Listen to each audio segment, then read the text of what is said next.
আসসালামু আলাইকুম, welcome to ভিডিওকাস্ট with Niamul. আজকে আমরা এসএসসি কেমিস্ট্রি চ্যাপ্টার 5 অর্থাৎ রাসায়নিক বন্ধন সম্পর্কে বিস্তারিতভাবে জানার চেষ্টা করব। তাহলে প্রথমেই আমরা দেখে নেই চ্যাপ্টারের নামে আছে হচ্ছে রাসায়নিক বন্ধন।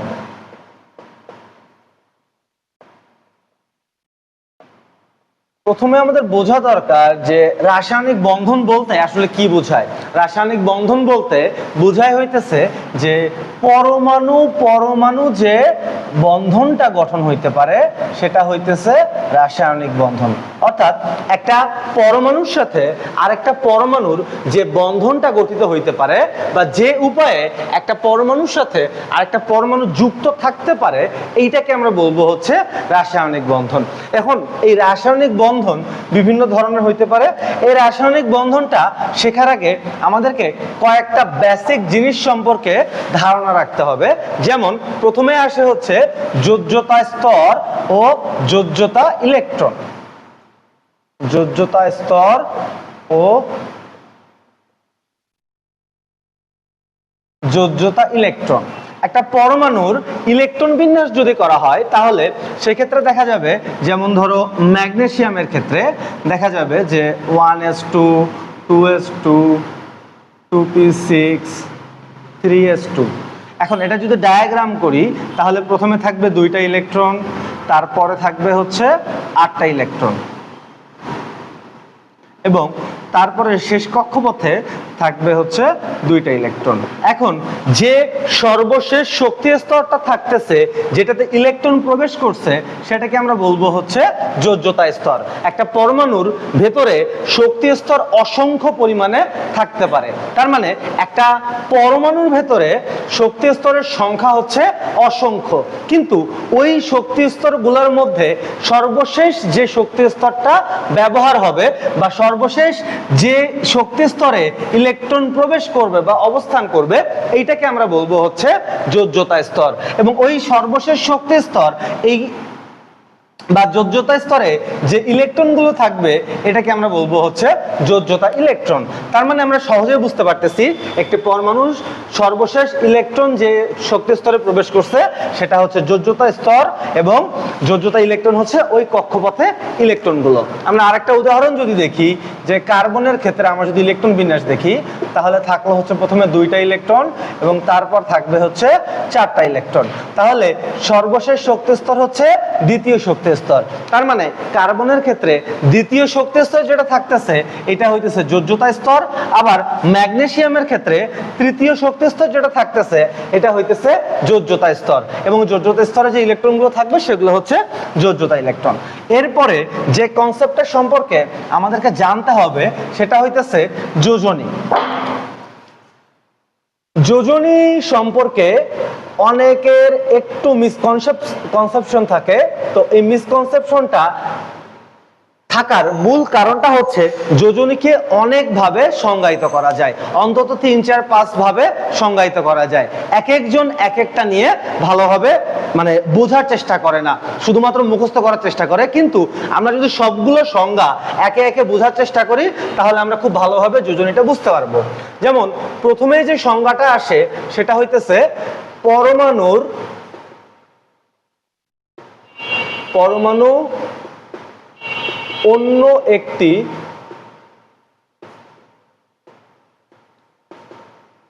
পরমাণুর সাথে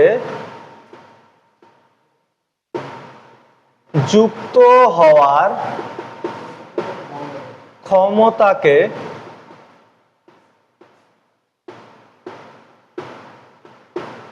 যোজনী বলে।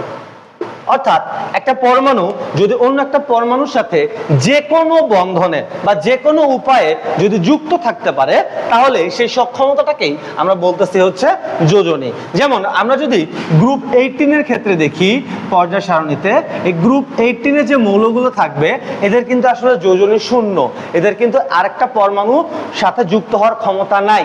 কেমিস্ট্রিতে একটা জিনিস মাথায় রাখবা, কোনো কিছুই অসম্ভব না, সবই সম্ভব শর্ত সাপেক্ষে।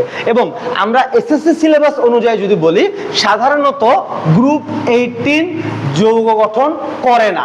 সাধারণত, আমি বারবার বলে দিচ্ছি, সাধারণত করে না, কিন্তু অসম্ভব না। তাহলে এখন কথা হচ্ছে গ্রুপ 18 যেহেতু রাসায়নিক বন্ধনে অংশগ্রহণ করে না, তাই তাদের যোজনী হবে হচ্ছে 0 এবং এদের কোনো যোজ্যতা নাই বা যুক্ত হওয়ার ক্ষমতা নাই। তাহলে আমরা বুঝতে পারতেছি অন্যান্য যে গ্রুপে যে মৌলগুলো থাকতেছে তাদের কোনো না কোনো যোজনী থাকবে এবং যুক্ত হওয়ার ক্ষমতা থাকবে। এরপরে যে সংজ্ঞাটা থাকবে সেটা হইতেছে পরমাণু যতগুলো হাইড্রোজেন বা একযোজী পরমাণুর সাথে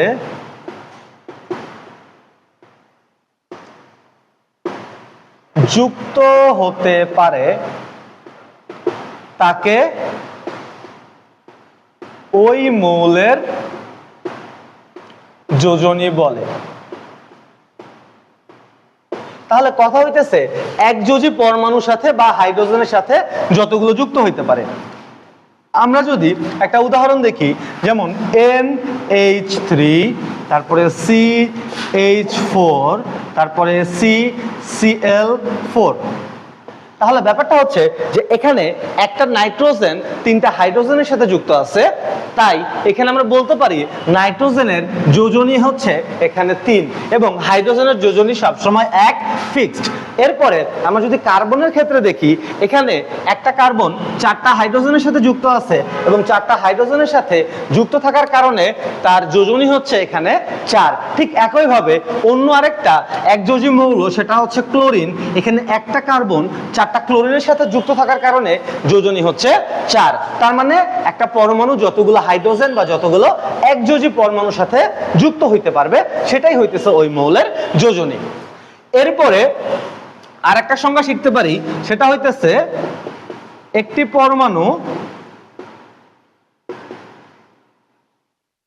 যতগুলো ইলেকট্রন ত্যাগ বা গ্রহণ করতে পারে তাকে যোজনী বলে।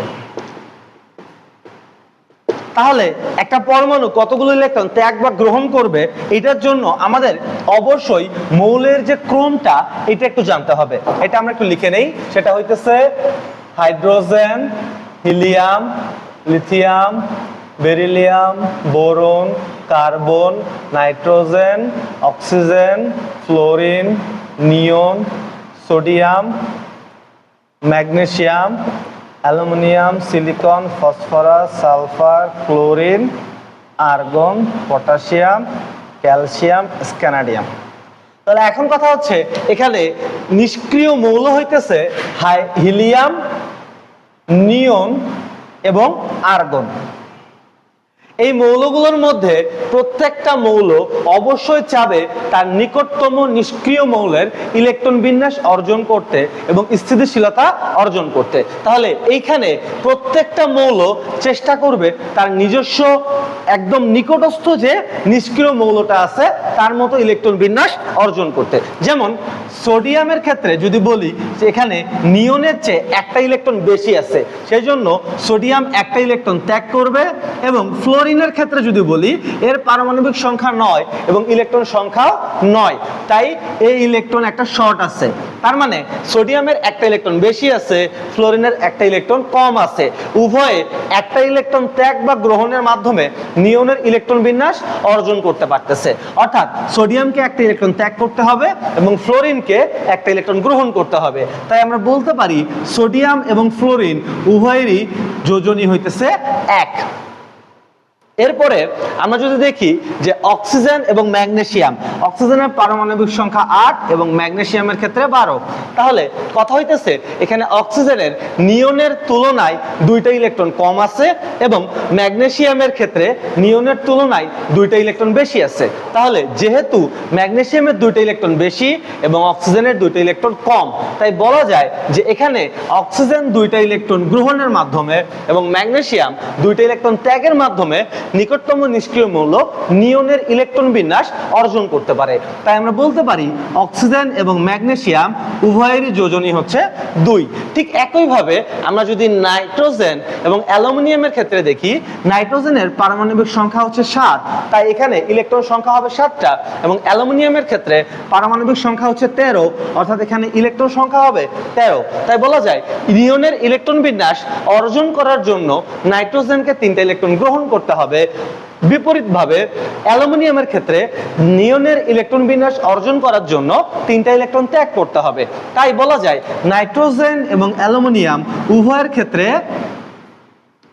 যোজনী হইতেছে 3। ঠিক সেম ভাবে আমরা বলতে পারি ক্লোরিন এবং পটাশিয়ামের ক্ষেত্রে 1, সালফার এবং ক্যালসিয়ামের ক্ষেত্রে 2 এবং ফসফরাস এবং স্ক্যানাডিয়ামের ক্ষেত্রে 3। এখন সিলিকনের ক্ষেত্রে দেখা যাচ্ছে এই মৌলটা একটু বিপদে পড়ছে, কারণ হচ্ছে এখানে যদি দেখি 1 2 3 4 1 2 3 4, অর্থাৎ 4 ঘর আগেও একটা নিষ্ক্রিয় মৌল আছে, 4 ঘর পরেও একটা নিষ্ক্রিয় মৌল আছে। তার মানে একদম মিডল পজিশনে আছে, যার আগেও 4 ঘর সামনে একটা মৌল আছে, 4 ঘর পিছনে একটা মৌল আছে। তার নিকটস্থ মৌল কোনটা হবে বা নিকটস্থ নিষ্ক্রিয় মৌল কোনটা হবে, নিয়ন নাকি আর্গন, এটা নিয়ে আসলে তার বন্ধন গঠনের ক্ষেত্রে কখনো কখনো ধাতু কখনো কখনো অধাতুর মতো আচরণ পাওয়া যায়। তাই গ্রুপ নাম্বার 14 এখানে মৌল যেগুলো থাকতেছে তাদের ক্ষেত্রে দেখা যাচ্ছে যে কখনো ধাতব আচরণ কখনো অধাতব আচরণ পাওয়া যায়, যা তাই এদেরকে বলা হচ্ছে অপধাতু গ্রুপ। ঠিক আছে, আশা করি তোমরা এই কনসেপ্টটা বুঝতে পারছো। এরপরে যে সংজ্ঞাটা আমরা শিখবো সেটা হইতেছে, একটু মনোযোগ দিয়ে শিখতে হবে।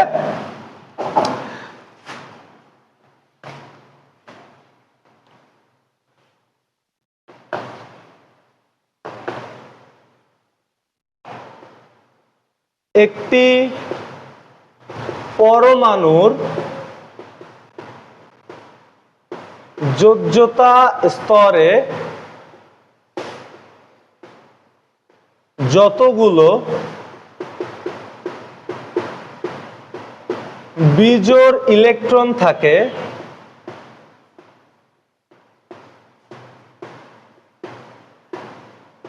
তাকে ওই মৌলের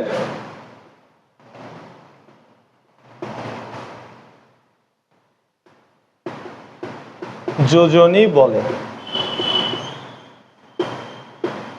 এখন একটা মৌলের যোজ্যতা স্তরে কতগুলো বিজোড় ইলেকট্রন থাকবে, এইটার জন্য আমাদের অবশ্যই বুঝতে হবে যে একটা বিশেষ ধরনের ইলেকট্রন বিন্যাস। এই বিশেষ ধরনের ইলেকট্রন বিন্যাসটাকে আমরা বলবো হচ্ছে হুন্ডের ইলেকট্রন বিন্যাস।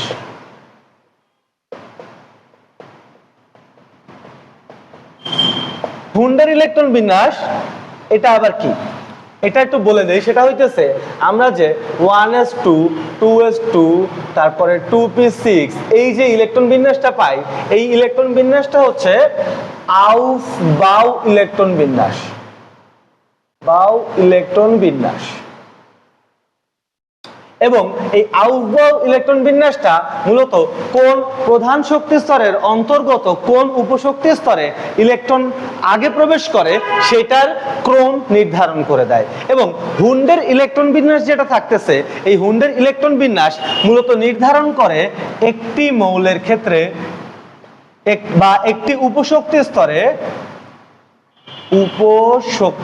স্তরে ইলেকট্রন বিন্যাসের নিয়ম। এখন উপশক্তি স্তরগুলোর মধ্যে কিভাবে ইলেকট্রন বিন্যস্ত হবে এটা আমরা বোঝার চেষ্টা করব। একটা উপশক্তি স্তরের ক্ষেত্রে দেখা যাবে যে একটা উপশক্তি স্তর কিভাবে কাজ করতেছে। একটা উপশক্তি স্তর কাজ করতেছে যে ওই উপশক্তি স্তরের অন্তর্গত যে ইলেকট্রনগুলো থাকবে, ওই ইলেকট্রনগুলো মূলত অরবিটালে বিন্যস্ত হয়। অরবিটালে কিরকম বিন্যস্ত হয়? আমরা উপশক্তি স্তরগুলো চিনি হচ্ছে এস পি ডি এফ। তাহলে এস এর ইলেকট্রন ধারণ হচ্ছে দুইটা, অর্থাৎ এখানে অরবিটাল লাগবে একটা। তার মানে একটা অরবিটালে দুইটা ইলেকট্রন থাকতে পারে। ঠিক একইভাবে পি এর ক্ষেত্রে ইলেকট্রন ধারণ ক্ষমতা 6টা এবং তার অরবিটাল হবে 3টা। ডি এর ক্ষেত্রে 10টা, এখানে অরবিটাল হবে 5টা। এফ এর ক্ষেত্রে 14টা এবং এখানে অরবিটাল হবে হচ্ছে 7টা। তাই বলতে পারি এই 7টা অরবিটালে যেমন 14টা ইলেকট্রন থাকবে, ঠিক একইভাবে ডি উপশক্তি স্তরের 5টা অক্ষে বা 5টা অরবিটালে 10টা ইলেকট্রন থাকবে। পি এর ক্ষেত্রে আমাদের বোঝাটা সবচেয়ে সহজ হবে, কারণ পি এর ক্ষেত্রে খুব সহজেই দেখানো যেতে পারে। তাহলে পি এর ক্ষেত্রে এর অরবিটাল সংখ্যা হচ্ছে 3টা এবং এই যে 3টা অরবিটাল সেটা হইতেছে পি এক্স, পি ওয়াই এবং পি জেড। অর্থাৎ P X, P Y, P Z যদি বোঝার সুবিধার্থে দেখাই যে এই মৌলগুলো অবশ্যই আমাদের আলাদা আলাদাভাবে যুক্ত থাকে। তার মানে এখানে আমরা দেখতে পারতেছি যে একটা হচ্ছে px, একটা হচ্ছে py। তাহলে একটা যদি px এবং আরেকটা যদি py হয়, এরপরে আরেকটা থাকবে সেটা হইতেছে pz। তাহলে একটা আমরা দেখতেছি px, px, py, pz প্রত্যেকের সাথে প্রত্যেকে থাকবে হচ্ছে 90 ডিগ্রিতে এবং প্রত্যেকটা অরবিটাল, এই একটা অরবিটাল বা একটা অক্ষে এই প্রান্তে একটা ইলেকট্রন থাকবে, এই প্রান্তে একটা ইলেকট্রন থাকবে।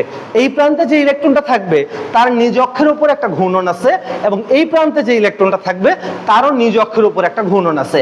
এদের নিজ অক্ষের উপরে ঘূর্ণনটা দুই ধরনের হইতে পারে, একটা হচ্ছে ঘড়ির কাঁটার দিকে এবং আরেকটা হচ্ছে ঘড়ির কাঁটার বিপরীত দিকে। এখানে একটা অরবিটালের ক্ষেত্রে যদি চিন্তা করি, যে দুইটা ইলেকট্রন থাকবে, একটা অরবিটালের ক্ষেত্রে যে দুইটা ইলেকট্রন থাকবে, একটা নিজ অক্ষের উপরে যদি ঘড়ির কাঁটার দিকে ঘুরে, অপর ইলেকট্রনটা অবশ্যই ঘড়ির কাঁটার বিপরীত দিকে ঘুরবে। অর্থাৎ একটা অরবিটালে কখনোই দুইটা ইলেকট্রন একই সাথে ঘড়ির কাঁটার দিকে বা একই সাথে ঘড়ির কাঁটার বিপরীত দিকে প্রবেশ করবে না। তাহলে আমরা বলতেই পারি যে একটা অরবিটালের দুইটা ইলেকট্রন থাকবে এবং ওই দুইটা ইলেকট্রন এখানে অবশ্যই বিপরীতমুখী ঘূর্ণন অবস্থায় থাকবে। তাহলে হুন্ডের ইলেকট্রন বিন্যাসের ক্ষেত্রে এইটুকু হচ্ছে বেসিক এবং এরপরে হুন্ডের ইলেকট্রন বিন্যাসটা হচ্ছে যে সর্বোচ্চ সংখ্যক বিজোড় ইলেকট্রন হিসেবে থাকবে। এটার জন্য আমাদেরকে কয়েকটা মৌলের একটু ইলেকট্রন বিন্যাসটা জানা দরকার। যেমন কার্বনের ক্ষেত্রে যদি আসে 1s2, 2s2, 2p2।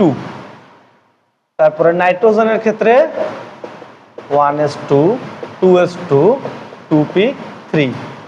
অক্সিজেনের ক্ষেত্রে 1s2, 2s2, 2p4। ফ্লোরিনের ক্ষেত্রে 1s2, 2s2, 2p5 এবং নিয়নের ক্ষেত্রে 1s2, 2s2, 2p6। তাহলে কথা হইতেছে এখানে অরবিটাল গুলোতে কিভাবে ইলেকট্রন বিন্যস্ত থাকবে এটা আমাদেরকে নির্ধারণ করতে হবে। প্রত্যেকটা অরবিটালের জন্য একটা করে বক্স নির্ধারিত থাকবে। তাহলে এস এর জন্য বক্স হবে হচ্ছে একটা, কারণ ওখানে অরবিটাল হচ্ছে একটা। পি এর ক্ষেত্রে অরবিটাল হবে হচ্ছে 3টা, তার মানে এখানে বক্স হবে হচ্ছে 3টা। ডি এর ক্ষেত্রে অরবিটাল হবে হচ্ছে 5টা, তার মানে এখানে বক্স হবে টোটাল 5টা এবং এফ এর ক্ষেত্রে 7টা অরবিটালে টোটাল 7টা বক্স আমরা পাবো। তাহলে এখন কথা হচ্ছে এই যে এইরকম, তাহলে এস উপশক্তি স্তরে যে দুটো ইলেকট্রন থাকবে সেই দুটো ইলেকট্রনের মধ্যে একটা অবশ্যই নিজ অক্ষের উপরে ঘড়ির কাঁটার দিকে ঘুরবে এবং অপর ইলেকট্রনটা নিজ অক্ষের উপরে ঘড়ির কাঁটা বিপরীত দিকে ঘুরবে। তাহলে আমরা বলতে পারি এস উপশক্তি স্তরে এই যে দুইটা ইলেকট্রন, একটা আপ এবং একটা ডাউন দেওয়া থাকবে। তাহলে এই যে উপশক্তি স্তরগুলোতে যে দুইটা ইলেকট্রন যদি থাকে তাহলে একটা ঘড়ির কাঁটার দিকে থাকবে এবং আরেকটা ঘড়ির কাঁটার বিপরীত দিকে থাকবে। 1s2 যতগুলো থাকবে সবগুলোর ক্ষেত্রে ব্যাপারটা হবে সেম।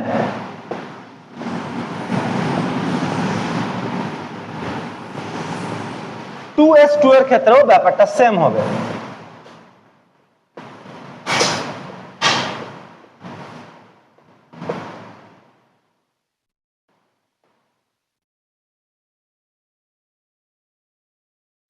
তাহলে এই যে এখানে আমরা এস উপশক্তি স্তরের একটা করে অরবিটালের জন্য একটা করে ঘর নির্ধারণ করলাম এবং ওই ঘরে একটা করে ইলেকট্রন বিন্যাস করলাম। তাহলে এখন এই যে পি এর ক্ষেত্রে আমরা ঘর দেব হচ্ছে 3টা। এইখানেই মূলত হুন্ডের ইলেকট্রন বিন্যাসের মূল নীতিটা অ্যাপ্লাই করা হবে। তাহলে পি এর ক্ষেত্রে যে 3টা অক্ষের জন্য 3টা ঘর থাকলো, এই 3টা ঘরে ইলেকট্রনগুলো কিভাবে বিন্যস্ত হবে এটা আমাদেরকে শেখা দরকার। যেমন কার্বনের ক্ষেত্রে 2টা ইলেকট্রন এখানে পি এক্স এ একটা প্রবেশ করবে, পি ওয়াই একটা প্রবেশ করবে, অর্থাৎ সর্বোচ্চ সংখ্যক বিজোড় ইলেকট্রন হিসেবে প্রবেশ করবে এবং সর্বোচ্চ সংখ্যক বিজোড় ইলেকট্রন হিসেবে প্রবেশ করার পরে তাদের নিজ অক্ষের উপরে যে ঘূর্ণনটা এটা অবশ্যই একমুখী হবে, অর্থাৎ বেজোড় ইলেকট্রন সবগুলোই ঘড়ির কাঁটার দিকে ঘুরবে অথবা বেজোড় ইলেকট্রন সবগুলোই ঘড়ির কাঁটার বিপরীত দিকে ঘুরবে। ঠিক একইভাবে আমরা যখন 2p3 এর ক্ষেত্রে দেখব 3টা ইলেকট্রন দেখা যাবে যে এইরকম একই দিকে থাকবে এবং সর্বোচ্চ সংখ্যক বিজোড় ইলেকট্রন হিসেবে প্রবেশ করবে। কিন্তু যখন পি উপশক্তি স্তরে 4টা ইলেকট্রন থাকবে তখন 1টা 2টা 3টা এবং 4টা ইলেকট্রন। চতুর্থ ইলেকট্রনটা পি এক্স এ চলে আসলো এবং চলে আসার পরে সেটা করলো কি, সেটা প্রথম ইলেকট্রনটার যে অক্ষের উপরে ঘূর্ণনটা ছিল, মানে অক্ষের উপরে যে ঘূর্ণনটা ছিল ঘড়ির কাঁটার দিকে বা বিপরীত দিকে, যদি ঘড়ির কাঁটার দিকে থাকে চতুর্থ ইলেকট্রনটা পি এক্স এ পুনরায় আগের ইলেকট্রনের বিপরীতমুখী অবস্থান নিল। তার মানে আগেরটা যদি ঘড়ির কাঁটার দিকে হয় তাহলে অবশ্যই পরেরটা হবে হচ্ছে ঘড়ির কাঁটার বিপরীত দিকে। এরপরে আমাদের এফ এর ক্ষেত্রে যদি আসি 5টা ইলেকট্রন, 1টা 2টা 3টা 4টা 5টা। এরপরে নিয়নের ক্ষেত্রে যদি দেই তাহলে 1টা 2টা 3টা 4টা 5টা 6টা। এখন এখান থেকে কিভাবে যোজনী বের করব? আমরা জানি কার্বনের ক্ষেত্রে দেখা যাবে এর যোজনী হচ্ছে 2 এবং 4, নাইট্রোজেনের ক্ষেত্রে এর যোজনী হচ্ছে 3 এবং 5, অক্সিজেনের ক্ষেত্রে 2, ফ্লোরিনের ক্ষেত্রে 1 এবং নিয়নের ক্ষেত্রে 0। এটাকে আমরা কিভাবে ম্যাচ করব? সেটা হইতেছে কার্বনের যোজনী এখানে 2 প্রদর্শন করছে, কারণ এখানে কার্বনের বেজোড় ইলেকট্রন সংখ্যা হচ্ছে 2। এখানে নাইট্রোজেনের যোজনী 3 প্রদর্শন করছে, কারণ এখানে নাইট্রোজেনের যে বেজোড় ইলেকট্রন সংখ্যা সেটা হইতেছে 3। ঠিক একইভাবে আমরা যদি অক্সিজেনের ক্ষেত্রে দেখি এর বেজোড় ইলেকট্রন সংখ্যা 2 এবং ফ্লোরিনের ক্ষেত্রে বেজোড় ইলেকট্রনের সংখ্যা 1। তাহলে আমরা খুব সহজে বলতে পারি যে ফ্লোরিন কিভাবে মূলত একটা বেজোড় ইলেকট্রন রাখতেছে। এখন এখান থেকে একটা কনফিউশন দূর হবে। যেমন অক্সিজেনের ক্ষেত্রে যদি আমরা দেখি প্রথমে আমরা ডায়াগ্রাম করার সময় 2টা ইলেকট্রন দিচ্ছি এবং তারপরে কিন্তু আমরা একটা জোড়া ইলেকট্রন দিচ্ছি এবং আরেকটা 2টা বেজোড় ইলেকট্রন দিচ্ছি। কেন আমি এই 2টা বেজোড় ইলেকট্রন দেব, কেন আমি এইখানে ইলেকট্রনটা আরেকটা জোড়া হিসেবে লিখতে পারবো না, তার ব্যাখ্যা থাকবে হইতেছে এই হুন্ডা ইলেকট্রন বিন্যাসে। কারণ এখানে 2টা ইলেকট্রন জোড়া এবং 2টা বেজোড়া। এই যে 2s2 এর ক্ষেত্রে দেখা যাবে যে হচ্ছে এখানে 4টা ইলেকট্রন হবে, 4টা ইলেকট্রন এবং 2টা বেজোড়া, 2টা জোড়া 2 জোড়া 2 বেজোড়া। তাহলে এখানে এই যে 2টা বিজোড়া কেন থাকলো? কারণ এখানে 2টা ইলেকট্রন এই যে বিজোড়া অবস্থায় থাকতেছে। ঠিক সেম ভাবে আমরা যখন ফ্লোরিনের ক্ষেত্রে যাব আমরা বেজোড় ইলেকট্রনের সংখ্যা পাবো হচ্ছে 1টা, কারণ এখানে বেজোড় ইলেকট্রনের সংখ্যা 1টা। ঠিক একইভাবে নিয়নের যোজনী পাবো আমরা 0, কারণ এর শেষ শক্তি স্তরে কোনো বিজোড় ইলেকট্রন নাই। আশা করি হুন্ডার ইলেকট্রন বিন্যাসটা তোমরা খুব ভালোভাবে বুঝতে পারছো। এরপরে আমরা যে ঘটনাটা পড়বো সেটা হইতেছে পরিবর্তনশীল যোজনী। পরিবর্তনশীল যোজনী যদি আমরা জানতে চাই তাহলে কয়েকটা বিষয় আমাদেরকে একটু মাথায় রাখতে হবে। যেমন আমরা যদি কার্বনের ক্ষেত্রে যাই, কার্বনের ক্ষেত্রে 2টা যোজনী পাই, একটা হচ্ছে 2 এবং একটা হচ্ছে 4। কার্বন কখনো 2টা বেজোড় ইলেকট্রনের মাধ্যমে যোজনী 2 প্রদর্শন করতেছে, কখনো কার্বন 4টা বেজোড় ইলেকট্রনের মাধ্যমে যোজনী 4 প্রদর্শন করতেছে। তাহলে এইটা কিভাবে সম্ভব? এটা আমরা যদি কার্বনের ইলেকট্রন বিন্যাস দেখি এবং গঠন দেখি তাহলে বুঝতে পারবো। তাহলে যোজনী একটা ভাগ হইতে পারে যোজনী 2 এবং আরেকটা ভাগ হইতে পারে যোজনী 4। তাহলে যোজনী যখন 2 প্রদর্শন করতেছে তখন সে কার্বন মনোক্সাইড তৈরি করতেছে। এই কার্বন মনোক্সাইড হলো সাদা ধোঁয়া, অর্থাৎ যে কোনো জায়গায় সাদা ধোঁয়া যেটা দেখা যায় এটা মূলত কার্বন মনোক্সাইড। এবং কার্বন ডাই অক্সাইড যখন দেখা যায় তখন সে যোজনী 4 প্রদর্শন করে। এই যে যোজনী 4 প্রদর্শন করছে এই কার্বন ডাই অক্সাইডটা হচ্ছে স্বচ্ছ ধোঁয়া, স্বচ্ছ ধোঁয়া, এটা খালি চোখে দেখা যায় না। তাহলে কথা হইতেছে এই যে, তাহলে এখন কথা হচ্ছে এই যে বেজোড় ইলেকট্রন গুলো থাকতেছে 4 এবং এখানে বেজোড় ইলেকট্রন থাকতেছে 2, এটা একটু আমরা দেখি কিভাবে থাকতেছে। যখন কার্বন কম উত্তেজিত হয় তখন তার ইলেকট্রন বিন্যাসটা হয় হচ্ছে 1s2 2s2 2p2, অর্থাৎ এখানে দেখা যাইতেছে যে 2টা ইলেকট্রন থাকলো, এরপরে 2s2 তে 2টা ইলেকট্রন থাকলো এবং 2p2 তে 2টা বিজোড় ইলেকট্রন থাকলো, যার ফলে সে যোজনী 2 প্রদর্শনের মাধ্যমে কার্বন মনোক্সাইড তৈরি করতে পারতেছে।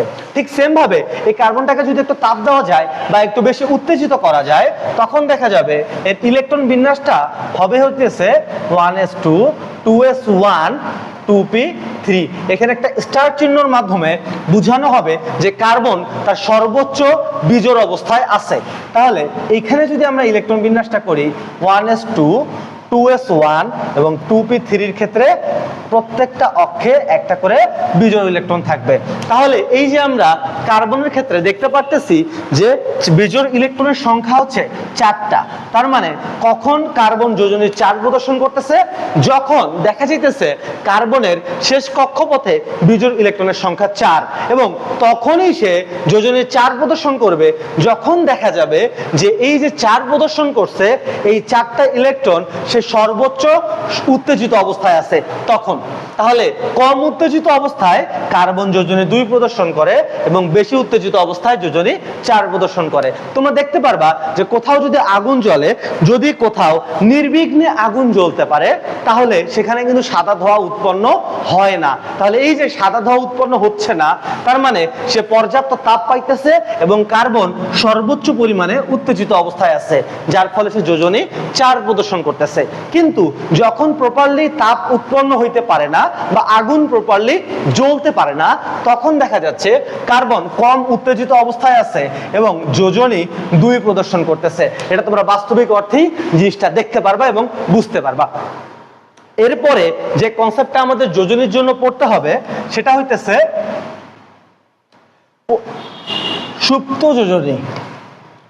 সুপ্ত যোজনী জিনিসটা খুবই সহজ, এক লাইনের একটা সূত্রতেই আমরা কমপ্লিট করে ফেলতে পারি।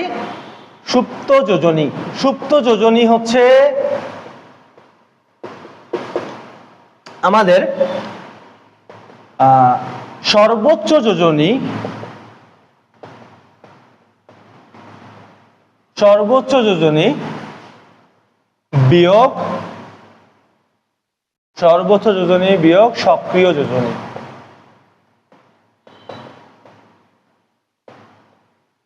দেখো সুপ্ত যোজনী বের করব কিভাবে, সর্বোচ্চ যোজনী থেকে সক্রিয় যোজনী বিয়োগ দেব। যেমন আমরা যদি 2টা যৌগ দেখি কার্বন মনোক্সাইড এবং কার্বন ডাই অক্সাইড, তাহলে দেখতে পারবো যে এখানে এই কার্বন মনোক্সাইড যেটা থাকতেছে এখানে কার্বনের যোজনী 2 এবং কার্বন ডাই অক্সাইড এখানে কার্বনের যোজনী 4।